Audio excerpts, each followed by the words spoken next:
Masih. Bismillahirrahmanirrahim. Assalamualaikum warahmatullahi wabarakatuh. Perkenalkan, nama saya Dr. Murini SE.ME. Kebetulan saya salah satu dosen tetap Universitas Muhammadiyah Kendari di Fakultas Ekonomi dan Bisnis Islam pada program studi manajemen. Di program studi manajemen saya rumpun ilmu saya itu ada di manajemen keuangan. Pada kesempatan ini saya akan mengajarkan terkait mata kuliah pengantar akuntansi. Ya, di mata kuliah ini itu mengajarkan terkait dengan bagaimana kita mahasiswa itu bisa menyusun laporan keuangan baik pada perusahaan dagang maupun perusahaan jasa maupun perusahaan dagang. Di situ akan dibahas terkait dengan siklus akuntansi, di mana dalam proses penyusunan laporan keuangan tadi itu dimulai dari ada bukti transaksi, kemudian dicatat ke dalam buku jurnal, selanjutnya diposting ke buku besar, baru kemudian masuk di neraca, direkap di neraca saldo. Dari neraca saldo kemudian dibutuhkan satu alat bantu yang disebut neraca lajur. Dan neraca lajur kemudian itu bisa menyusun laporan keuangan. Itu baik pada laporan, mulai dari laporan neraca, kemudian laporan rugi laba, sampai pada perubahan modal, laporan perubahan modal. Nah, di mata kuliah ini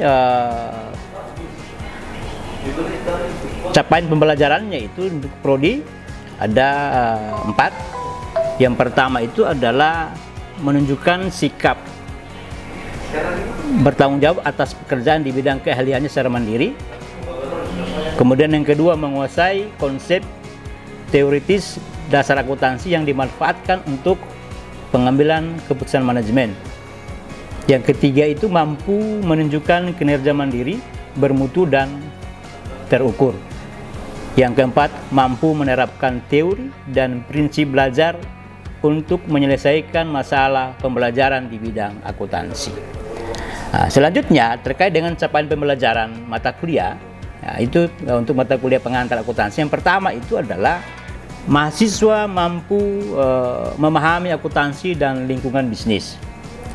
Kemudian yang kedua, mahasiswa mampu memahami sistem pembukuan berpasangan dalam proses pencatatan dan penggolongan suatu transaksi bisnis. Yang ketiga, mahasiswa mampu mengaplikasikan pengaruh transaksi bisnis terhadap elemen-elemen persamaan akuntansi. Kemudian yaitu ke dalam pencatatan dan penggolongan transaksi pada buku jurnal, serta mengklasifikasikan dan meringkas transaksi-transaksi tersebut ke dalam buku besar. Di berikutnya, CPMK berikutnya adalah mahasiswa mampu menganalisis akun-akun yang ada dalam neraca saldo yang masih perlu untuk dilakukan penyesuaian pembukuan sebagai dasar dalam penyusunan laporan keuangan pada perusahaan jasa. Selanjutnya, mahasiswa mampu menganalisis cara penutupan buku atas akun-akun nominal pada tiap akhir periode akuntansi dan penyusunan neraca saldo setelah penutupan buku sebagai pengujian untuk memeriksa kebenaran dan keseimbangan jumlah debit dan jumlah kredit sebagai dasar penyusunan saldo awal akun pada periode berikutnya. Yang ke-6, CPMK yang ke-6 itu adalah mahasiswa mampu menganalisis akuntansi pada perusahaan dagang sebagai sistem persediaan perpetual dan sistem persediaan periodik. Selanjutnya, mahasiswa mampu mengevaluasi metode penetapan biaya perolehan persediaan yang lazim digunakan pada perusahaan dagang. Dan CPMK yang terakhir itu adalah mahasiswa mampu menganalisis sistem informasi akuntansi pada perusahaan dagang menggunakan jurnal. Adapun yang menjadi sub CPMK pada mata kuliah yang pertama adalah mahasiswa mampu menjelaskan definisi akuntansi menurut para ahli. Kemudian ya terkait dengan penggunaan informasi akuntansi, etika sebagai konsep bisnis dan prinsip-prinsip akuntansi yang lazim untuk digunakan dalam menyusun laporan keuangan. Sub CPMK yang kedua adalah mahasiswa mampu menjelaskan definisi akun dan kegunaan akun dalam proses penyusunan laporan keuangan.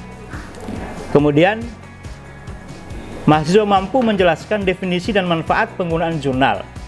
Ya. Kemudian mahasiswa mampu menjelaskan manfaat penggunaan buku besar. Kemudian yang berikutnya adalah mahasiswa mampu menemukan akun-akun nominal dan akun-akun real yang ada di dalam neraca saldo yang masih perlu dilakukan penyesuaian karena dasarnya akun yang disajikan itu belum menunjukkan nilai yang sesungguhnya diakui pada periode tersebut.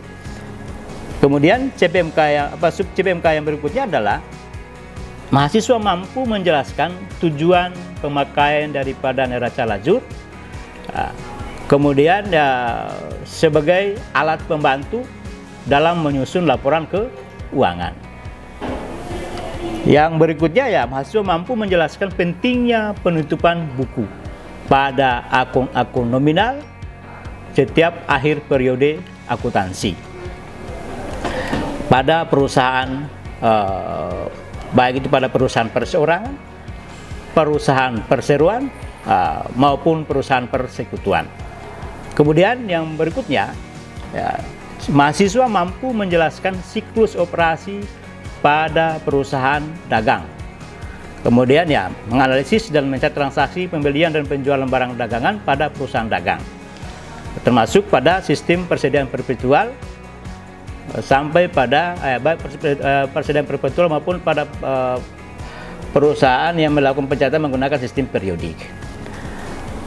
Selanjutnya, sub CPMK selanjutnya adalah mahasiswa mampu menganalisis dan mencatat transaksi pembelian dan penjualan barang dagangan pada perusahaan dagang dengan menggunakan sistem periodik dan menggunakan sistem perpetual. Selanjutnya, mahasiswa mampu membandingkan pengaruh metode penetapan biaya perolehan persediaan, yaitu menggunakan metode masuk pertama keluar pertama, menggunakan metode biaya perolehan rata-rata, dan menggunakan dalam metode sistem persediaan perpetual pada perusahaan dagang. Yang berikutnya adalah CPMK yang terakhir, mahasiswa mampu menjelaskan semua jenis transaksi dalam suatu sistem informasi akuntansi yang menggunakan jurnal khusus. Jadi menjelaskan bagaimana akun kontrol dan akun-akun pembantunya beroperasi dengan tadi membukukan jumlah-jumlah yang tercatat dalam jurnal ke dalam buku besar dan buku pembantunya, serta menguji ketelitian saldo-saldo akun dalam buku pembantu piutang usaha dan buku besar utang usaha. Itu sub CPMK. Selanjutnya, pada mata kuliah ini, jadi ada 16 kali pertemuan. Dari 16 kali pertemuan itu, ada pun yang menjadi pokok bahasan yang akan dibahas pada mata kuliah ini adalah yang pertama, yaitu terkait tadi dengan terkait akuntansi dan lingkungan bisnis. Ini menjelaskan terkait dengan definisi apa itu akuntansi dan kemudian hubungan dengan lingkungan bisnis. Kemudian yang berikutnya adalah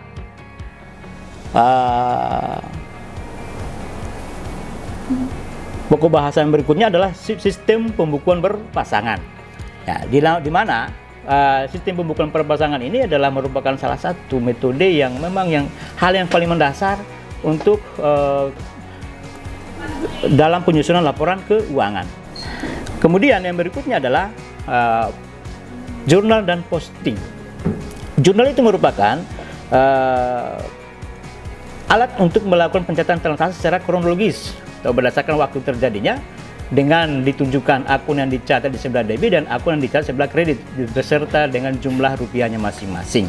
Inilah merupakan langkah pertama kita di dalam melakukan proses pencatatan transaksi ke dalam, kalau kita masuk ke siklus akuntansi.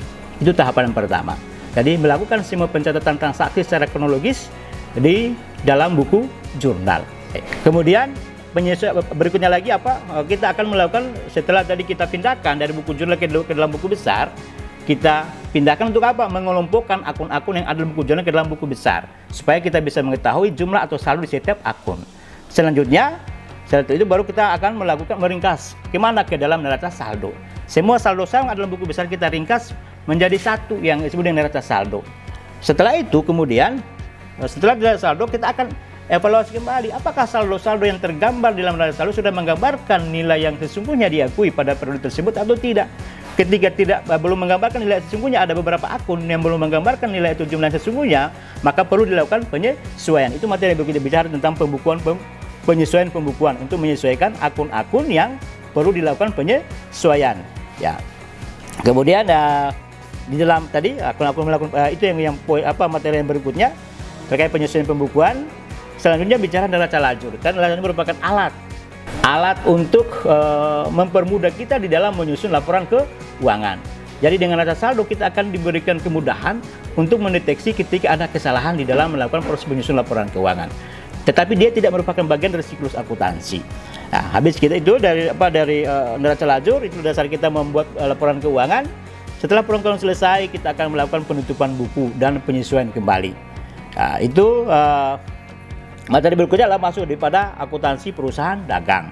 Ya, perusahaan dagang juga tadi bicara terkait dengan bagaimana operasi perusahaan dagang, kemudian bagaimana siklus operasinya, kemudian bicara tentang akuntansi persediaan dalam sistem perpetual dan akuntansi persediaan dalam sistem periodik. Kemudian materi yang selanjutnya adalah bicara terkait dengan persediaan tadi, bagaimana mencatat persediaan. Ada baik menggunakan metode masuk pertama keluar pertama, kemudian menggunakan metode persediaan rata-rata, dan menggunakan metode masuk terakhir keluar pertama. Saya kira itu beberapa pembahasan yang akan kita bahas di dalam mata kuliah pengantar akuntansi. Demikian yang dapat saya sampaikan. Untuk lebih jelasnya saya akan menggambarkan video pembelajaran secara lebih detail. Oke, makasih. Bismillahirrahmanirrahim. Assalamualaikum warahmatullahi wabarakatuh. Pertama-tama mungkin sebelum kita melanjutkan materi pada pertemuan ini, akan lebih bagus kita mendahului dengan membaca doa menurut kepercayaan kita masing-masing. Berdoa dimulai.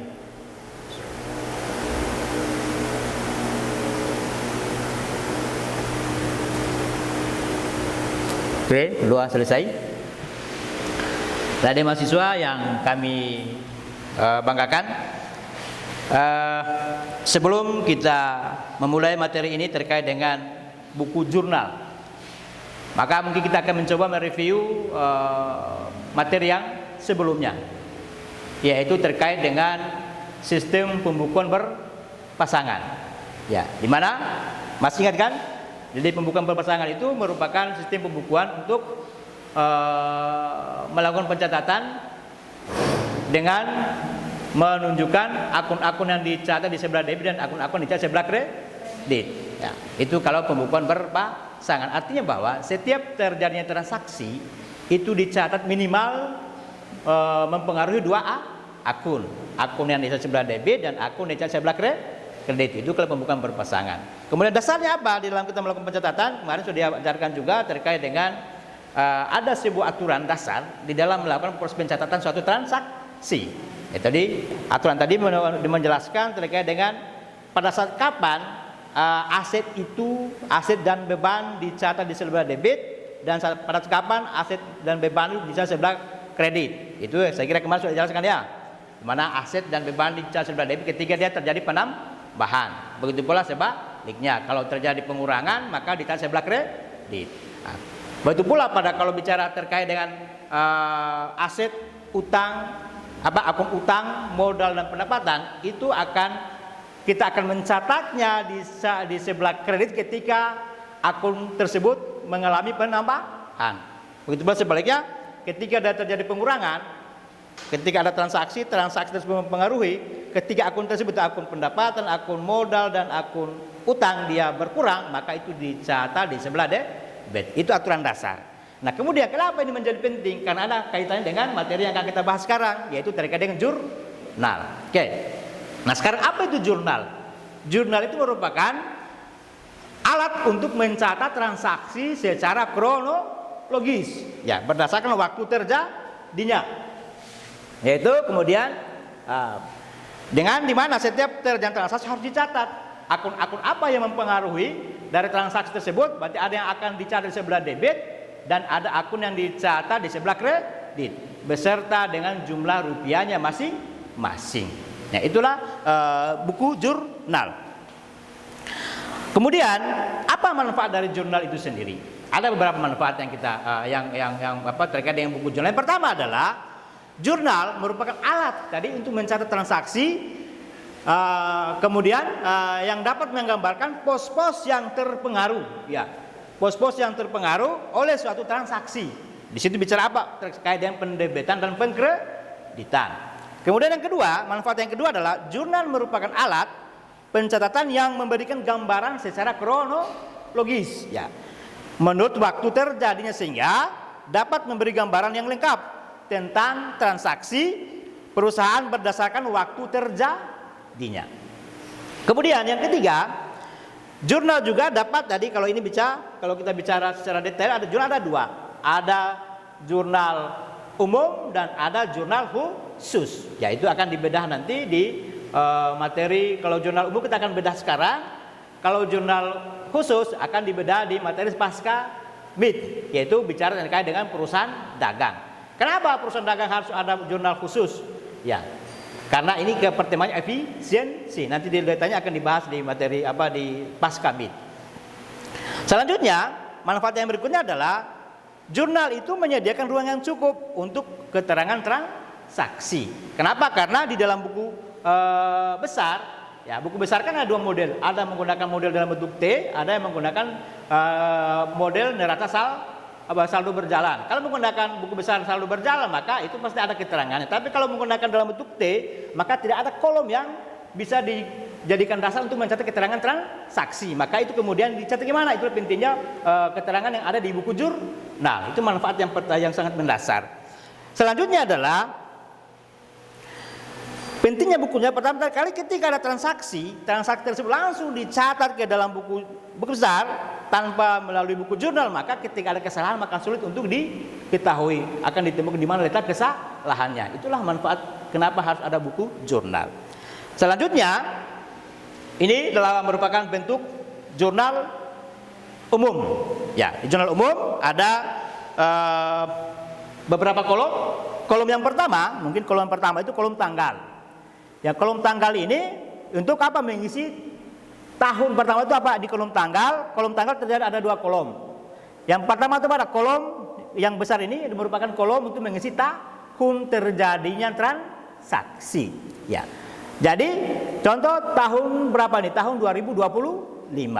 Ketika transaksi itu dia masih terjadi pada tahun yang sama, maka cukup satu kali kita tulis. Nah, contoh tahun 2025 akan kita tulis lagi. Kalau ada transaksi yang terjadi, nanti kita akan catat lagi kalau sudah masuk di tahun 2026. Jadi cukup satu kali ditulis dalam satu tahun. Di bawahnya tahun adalah bulan. Itu bulan terjadinya transaksi. Bulan berapa sekarang? Ya, ini anggaplah bulan, contohnya ini bulan berapa nih? Bulan Juli. Nah, ketika transaksi itu masih terjadi pada bulan Juli, maka cukup ditulis satu kali saja. Nah, kita akan menulis lagi tanggal bulan kalau kita sudah pindah bulan berikutnya.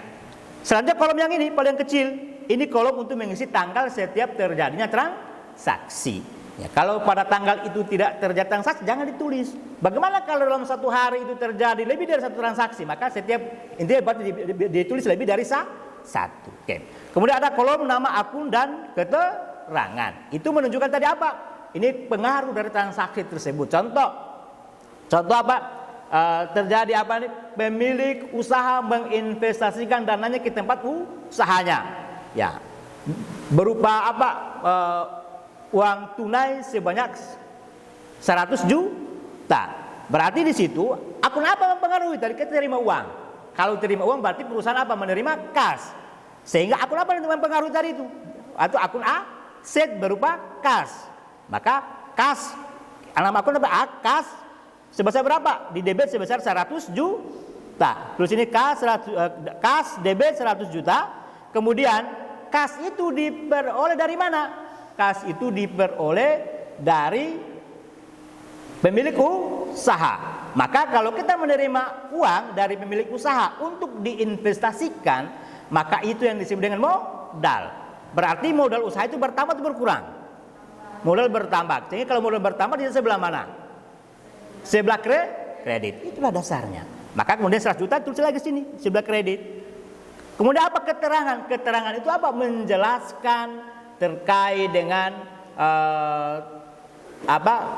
transaksi atau apa, kenapa transaksi terjadi, kenapa kita menggunakan akun kas dan modal. Berarti keterangan tidak usah panjang-panjang, singkat tapi jelas. Kalau tadi menerima dana dari pemilik usaha untuk diinvestasikan, berarti keterangan cukup singkat saja, terima dana dari pemilik usaha, clear.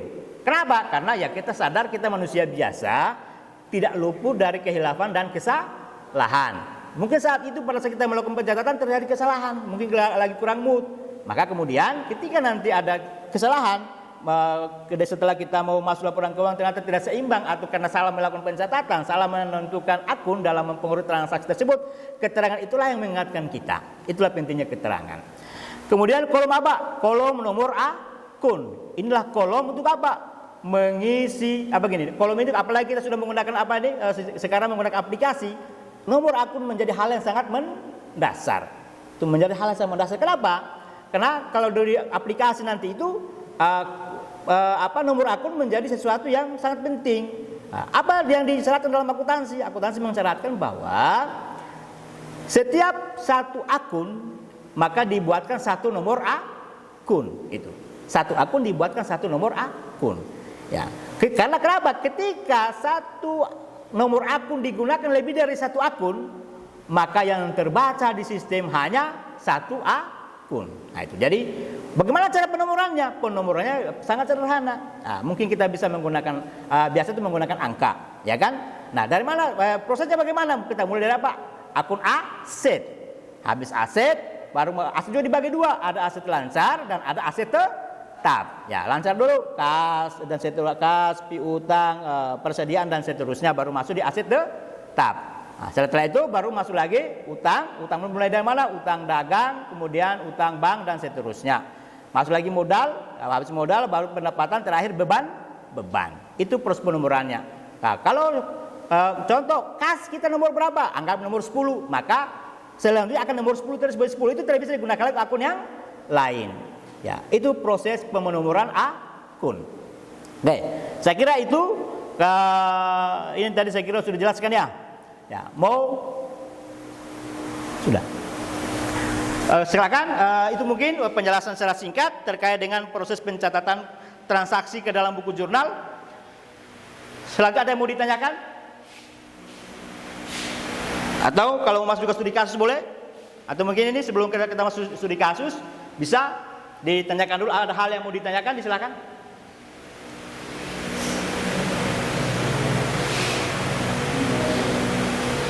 Mbak, kita enjoy, tidak usah pegang, enjoy saja.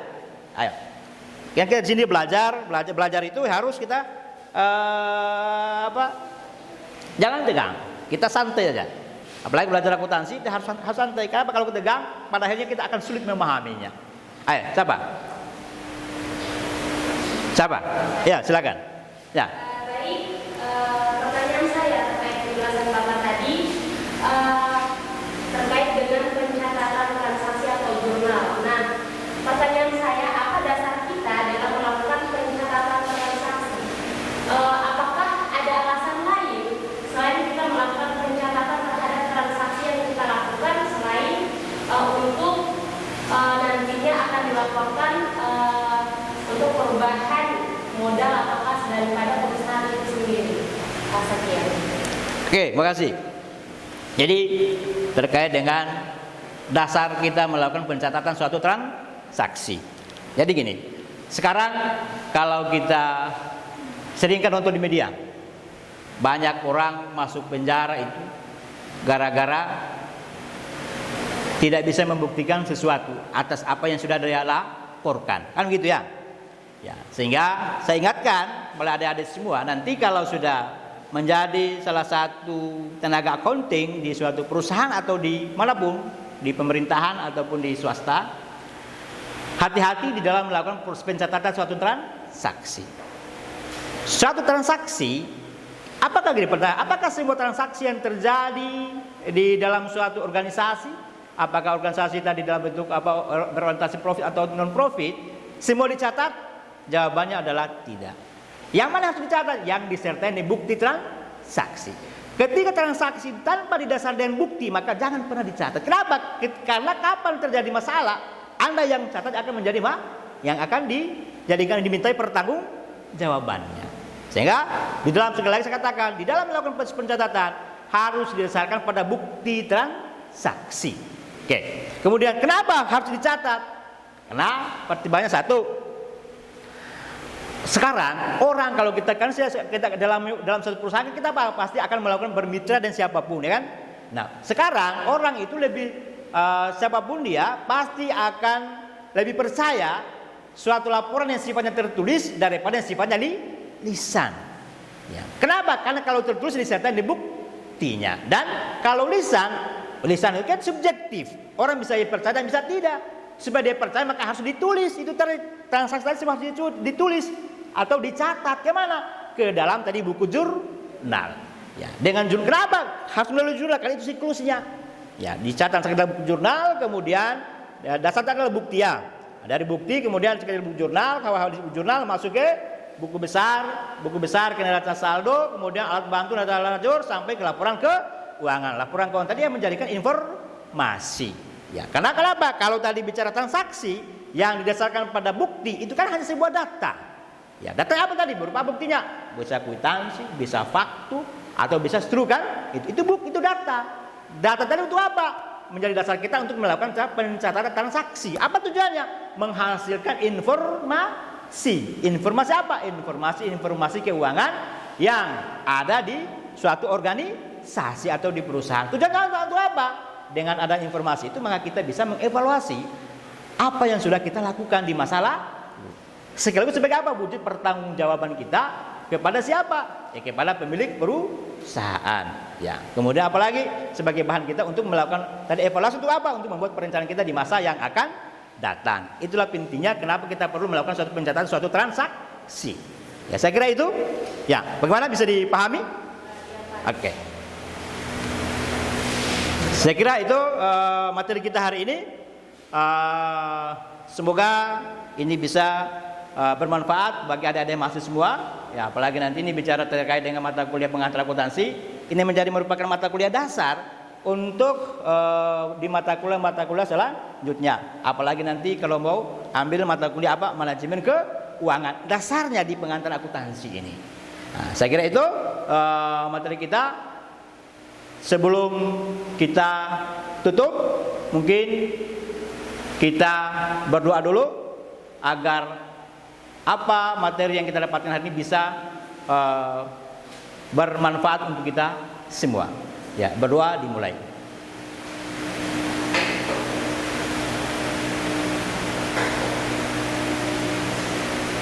Berdoa selesai. Demikian yang dapat saya sampaikan, lebih dan kurangnya mohon dimaafkan. Saya akhiri dengan ucapan billahi taufiq wal hidayah. Assalamualaikum warahmatullahi wabarakatuh. Demikian video pembelajaran dari mata kuliah pengantar akuntansi pada kesempatan ini. Selanjutnya saya akhiri dengan ucapan Assalamualaikum warahmatullahi wabarakatuh.